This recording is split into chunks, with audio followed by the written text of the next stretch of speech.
JEE mains open కేటగిరీలో కాకినాడ ఆదిత్య కళాశాలలో చదువుతున్న విద్యార్థులు జాతీయ స్థాయిలో ఉత్తమ ర్యాంకులు సాధించారు.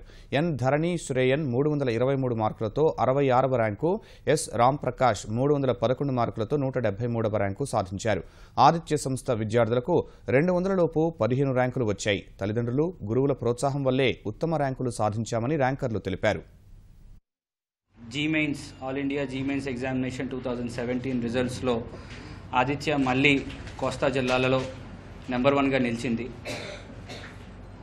1984లో ఆదిత్య స్థాపించినప్పటి నుంచి ఏ స్ఫూర్తితో అయితే చైర్మన్ గారు స్థాపించారో, బెటర్ క్వాలిటీ ఎడ్యుకేషన్ కోసం ఎక్కడికో దూర ప్రదేశాలకు వెళ్ళకూడదు, ఇక్కడ ఉన్న పిల్లలకి ఇక్కడే న్యాయం జరగాలని ఏ స్ఫూర్తి అయితే ఆదిత్య స్థాపించబడిందో అదే కంటిన్యూ చేస్తూ ఈ సంవత్సరం రిజల్ట్స్లో కూడా ఆల్ ఇండియా ఓపెన్ కేటగిరీలో 66th ర్యాంక్, అలాగే 173rd ర్యాంక్తో పాటు అన్ని రకాల కేటగిరీలో మోర్ దెన్ టాప్ 200లోనే ఆల్మోస్ట్ 15-16 ర్యాంక్స్ తోటి నెంబర్ 1గా నిలిచాము.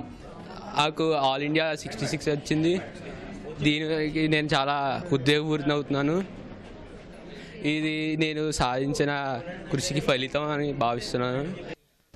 ఐఐటి ఖరగ్పూర్లో మెకానికల్ ఇంజనీరింగ్ చేసి మంచి కంపెనీ స్థాపించి అందరికీ ఉపాధి కల్పించాలనుకుంటున్నాను. మా స్నేహితులు, తల్లిదండ్రులు ప్రతిరోజు నాకు ఎంకరేజ్మెంట్ ఇచ్చేవారండి. నేను ఫస్ట్లో టైమింగ్స్ చూసి పెద్దగా అనుకోలేదు, కానీ మా పేరెంట్స్ అది ఎంకరేజ్ చేయడం వల్ల నేను కంటిన్యూ చేసి ఈ ర్యాంక్ తెచ్చుకున్నాను.